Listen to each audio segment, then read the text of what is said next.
ভাবি, আমি না পড়তে পারি না। তুমি পড়ালেখা করবা, আমি তোমার সব কাজ কইরা দিব। কিন্তু সবার সামনে তো আমাকে পড়াশোনা করতে নিষেধ করেছে। তুমি জানো না আমি কারো নিষেধ মানি না। তুমি পড়ো, আর তুমি কাল থেকে কলেজে যাইবা। কি বলছো? আমি কলেজে যাব? তোমার সব কাম আমি কইরা দিমু, তুমি কলেজে যাইবা। আর কেউ যদি কিছু কয়, ওটা আমি দেখা নিব। ছোট বউ, তুমি অনেক ভালো। আমার না খুব ইচ্ছা ছিল পড়াশোনা করার, কিন্তু পরিবারের অভাবে পড়াশোনা করতে পারিনি। আমি যদি তোমাকে পড়াশোনা শিখাই, তুমি শিখবে? আচ্ছা, এটা পরে দেখা যাইব। তুমি এখন পড়ো তো, তোমার না সামনে পরীক্ষা। আচ্ছা ভাবি, আমি আসি তাইলে, পড়ো তুমি।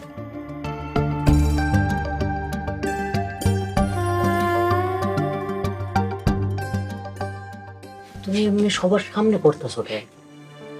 আমি সবার সামনে পড়তে চাইনি, ছোট বউ বলেছে তাই পড়ছি।